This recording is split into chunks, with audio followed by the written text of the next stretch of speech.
Think that is almost coming down. Let me start by saying I think Chronix is a prophet because a couple weeks before the hurricane, he dropped an album with a On song the called hurricane. Hurricane and Resilient. Very, But the No album man, name that man. Hurricane. No, he named Oh, Exile. Exile. Yeah. Yeah, man. Him tapped into something higher, boy. Cause me I say, yo, when I listen to some of the song them, the song them are some of the most hopeful song alive.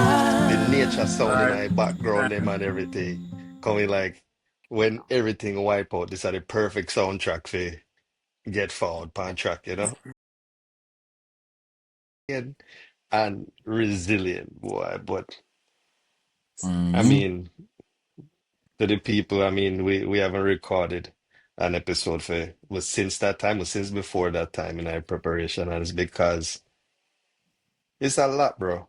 I mean, I'm not there physically, but when people describe like the destruction of Mobile, up somewhere where I live for how much years, I mean, literally can't fathom it. I see the videos, I see the pictures, and I still can't process it, and that's kind of scary, you know? And I hear people describe it as like dystopian, like imagining Mobile, like seeing Mobile now, it's kind of dystopian, knowing what Mobile looked like before.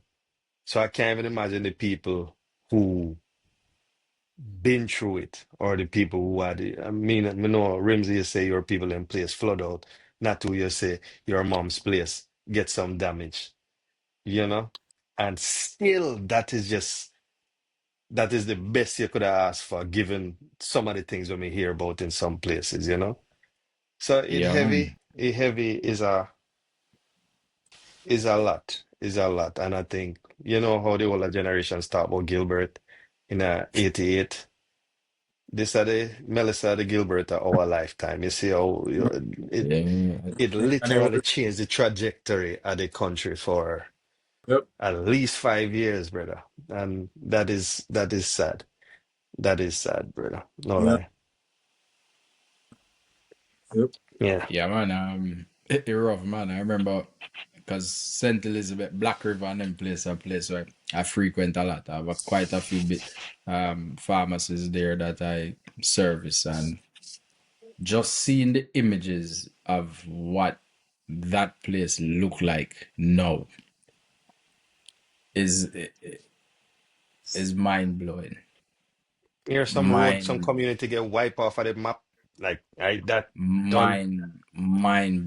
mind blowing. Just seeing some parts of Westmoreland, seeing some parts of Negril, even some parts of Montego Bay. Like, it is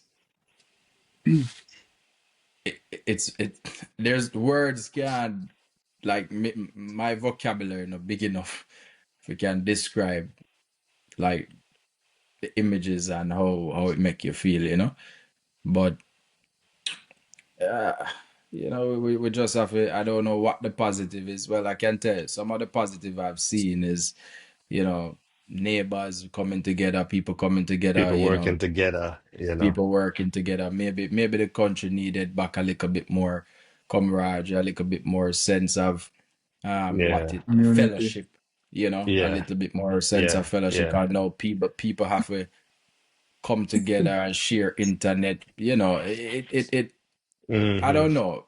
Sometimes you have to go back for go forward, or also go back for appreciate, because I'm not gonna lie to you. Like my where I live it is in no way, shape, or form as damaged as some areas.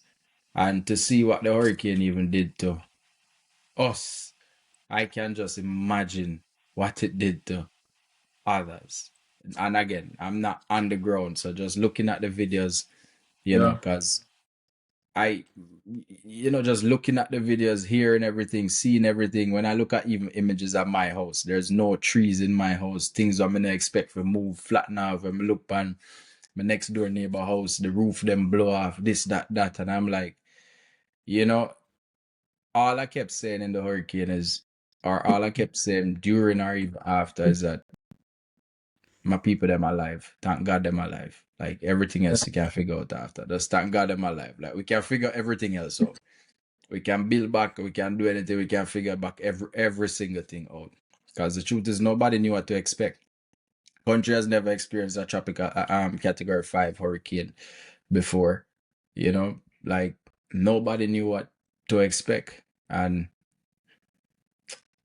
yo, I'm just glad. I know people lost a lot. I'm glad and happy the death rate wasn't higher. Um, I'm just happy the death rate wasn't higher. I know a lot of people are feeling it, and they will be feeling it for quite some time, to be honest with you, because it's literally a reset.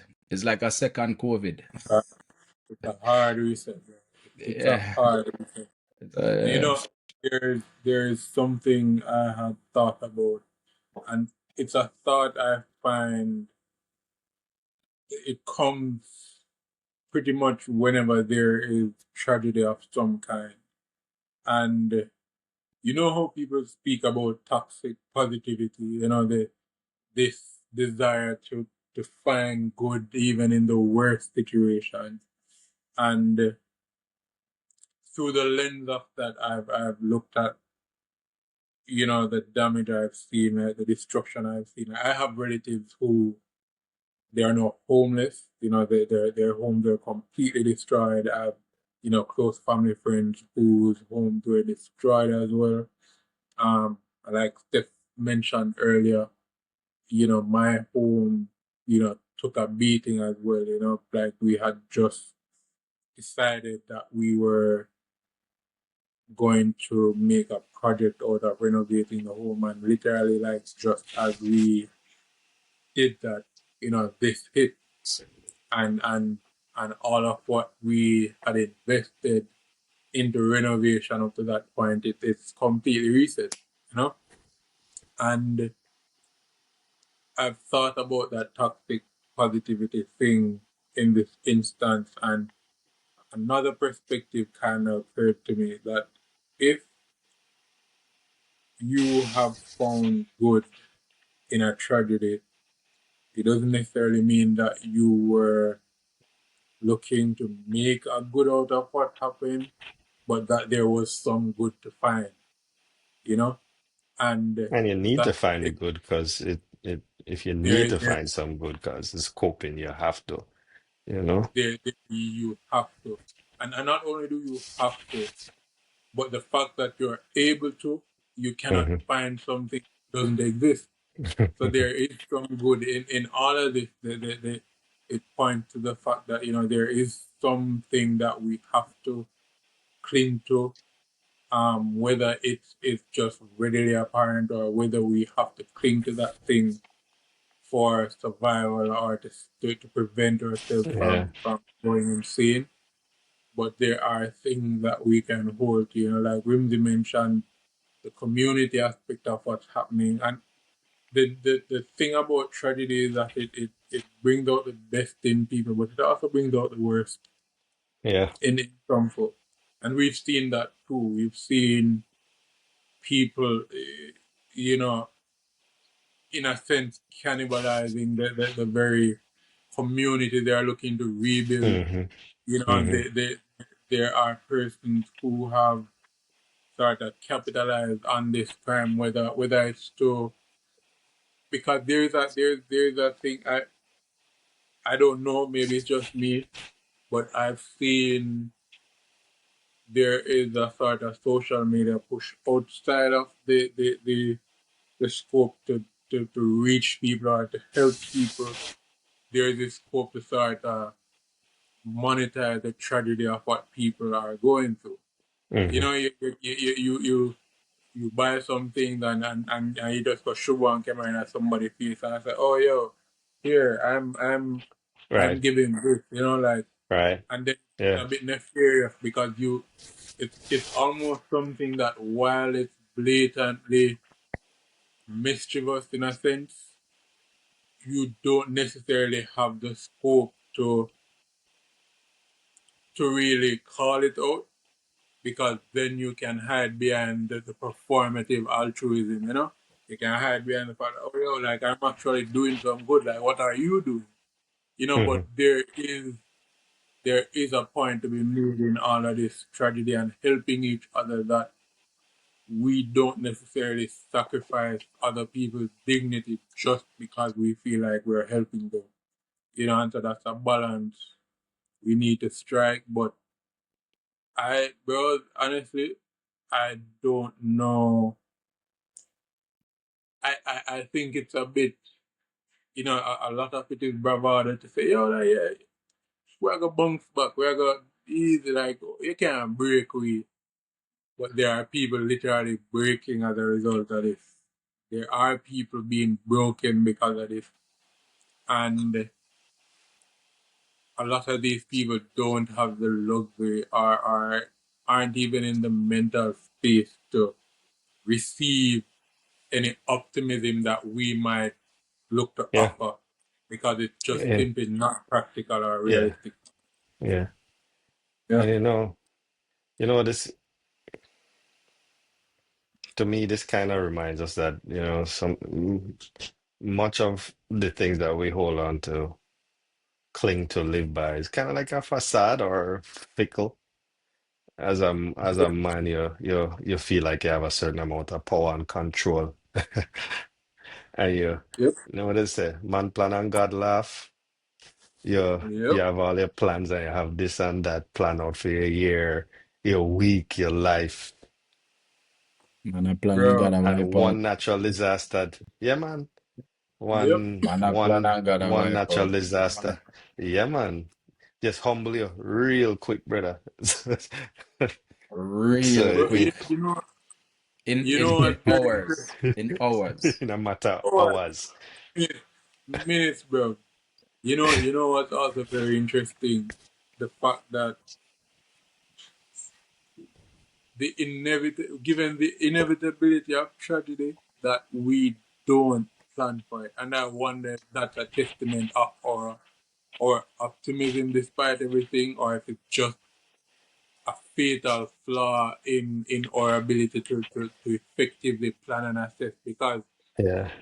I was thinking about the plans I made personally and with family before the hurricane came, and like, oh yeah, we're gonna do this, and then we're gonna do Boom, boom, this, boom, boom. and oh, Yeah, it's going man. to be such a good, Yeah. it's going to Yeah. be such a good thing, and our family was planning to do this thing, and then we were say, yo, all right, we were gonna do it, and then we were having these disagreements about, oh yeah, how we should approach this thing that we're planning to do. Like, no, that's not how you should do it. Let's do it this way, or let's do it there instead of here.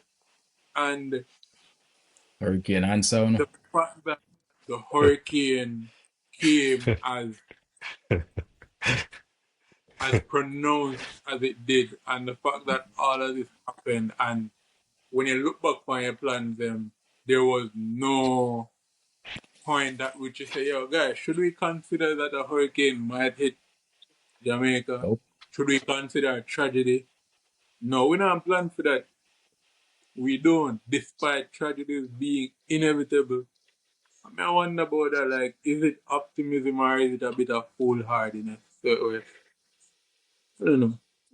I I don't I don't I mean, honestly. Go ahead, Ruzi. I I wouldn't say, listen, I don't think nobody knew what was going to come and how it would come. I don't think nobody expected what we got.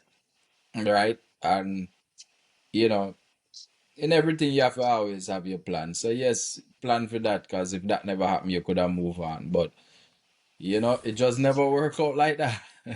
And you just have to just accept it. But boy, I don't think anybody could have planned or prepared enough, because when you don't Yeah, know something, you just don't know.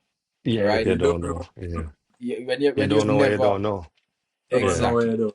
you never Yeah. experienced this before, you don't know what you're going to do. Like, so, and truth be told, I'm sure there were many people who just never prepared, because hey, Jamaica can't get hit. we missed so much before, and you know, but again, there are also people who prepare down to the T and still And one still way lost. somehow Yeah, Be- you yeah, still lost. because the You planning and the understand? preparation within the scope of what they could afford happened. or where they lived and Exactly. the structure and all of Exactly. those, so they could like they did the best they can, you know. And so I think planning is, to be honest, I feel like some of us we replace one facade with another after something bad happens, you know. Um, whether it's rebuilding in a different way that isn't really geographically sound or whatnot and what have you, because Yeah, that's all we can do in that moment. But I feel like the most important thing, going back to chronics, is to this notion of resilience. Unfortunately, based on where we're located, we have no choice but to be resilient when it comes And to politics, when it comes yep, to crime and violence, naturally. Like we have no choice but to yeah, mhm. bounce back. Like it's our lives, our existence is a repeated cycle of bouncing back, right?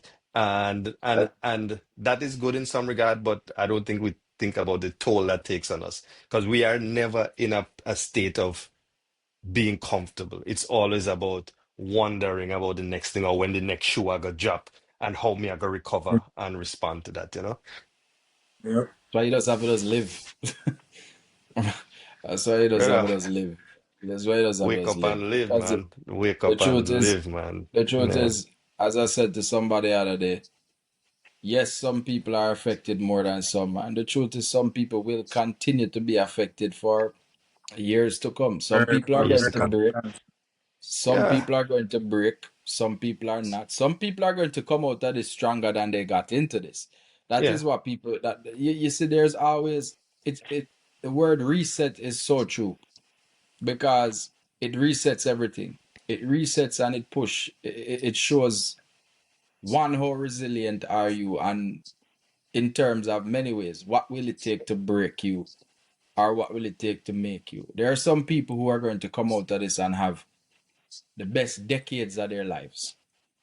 Hmm. We might Just not like see, but COVID. best believe there are people just like COVID, and they're going to be people who before this was having the best decades of their life, and have And probably down. will have to be rebuilding for the next Hmm. 5 to 10 years, right? Hmm. So you And know the other group of people, really, the ones who weren't in a good position and are now in a far worse position than exactly, so. and they will, and the truth is they will probably remain like that. And Hmm. as harsh as it might sound, like they will Hmm. probably remain like that, so it's a harsh pill to swallow sometime, but you just have to know which one of them group that you're gonna fit yourself in, because are you going to fit yourself in the group that are gonna make it hold you down and you're gonna break, or you're going to fit in the group that has to listen, me I gonna do what me need to do and push through this thing regardless of how long it take, and me I gonna make something happen. I It rough. It rough. And we on the onset who are, the truth is we're probably more privileged. Not probably, we are way more privileged than some. And I Hmm. mean, me have to give God thanks to that as well, because there's a reason why you have privileged people and you have some that are not. Because the truth is, this is when you come together and the privilege can help the ones that are not privileged. Ah, that's the Yeah, point I was going to add. You see the people in the worst position who gonna be worse off. Like, how can we help exactly. them people there? Because just the fact that we there Exactly. talk Of over Wi-Fi, brother, is a privilege, you know. course. Of course. So you You know see? Yeah.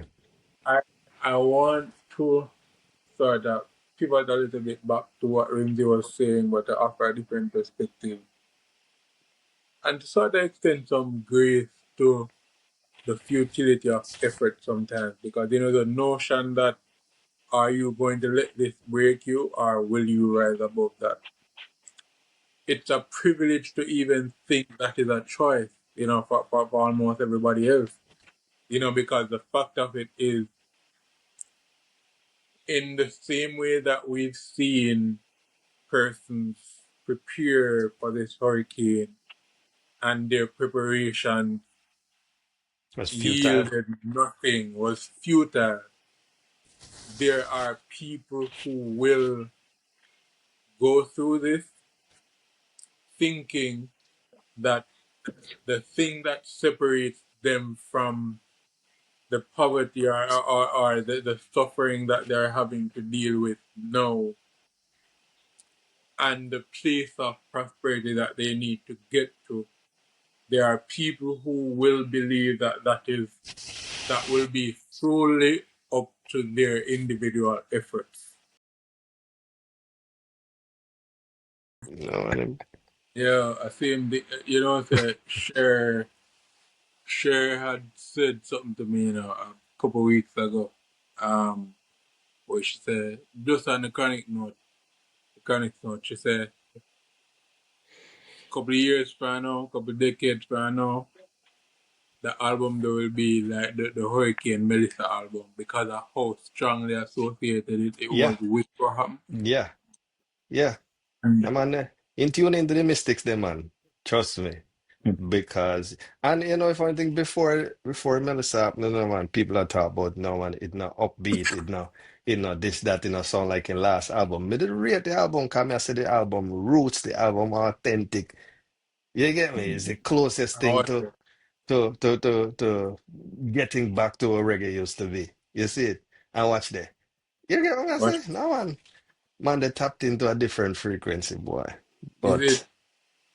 But There's a listening that do like continuing from the conversation we were having off stream, I should say. Um, when you put something out there, like especially looking at what everybody are dealing with now, or most people are dealing with, when you put something out there that seems misplaced, it's a tragedy, yes, but it's kind of just pretty interesting how everything aligns around that misplaced thing, mhm, fit that misplaced thing into the space that it belongs. Cause just like you said, people that say, yo, oh, the album, yeah, what kind of album this? Like, yeah, you lose it, this, yeah. and then here we are now, almost unable to distinguish the hopefulness of what's happening now from the hopefulness from what's rooted in the music. Isn't it? Because I'm just, in the next couple years, when we forget about the timeline, somebody could have easily say him drop that song there after Melissa drop, yeah, When if you listen it could easily be said that Melissa inspire the inspired it. album. Yep, Because why would I name it Hurricane before a hurricane? I saw them reason like I said, if we tell somebody it dropped before Melissa, they might say, no man, that don't make no sense. Because why would I name one I sang Hurricane and one I sang Resilient? Hurricane. You see it? yep. Like, he could have named it, just think about it. He could have named the song Anything name else? anything else, but Hurricane.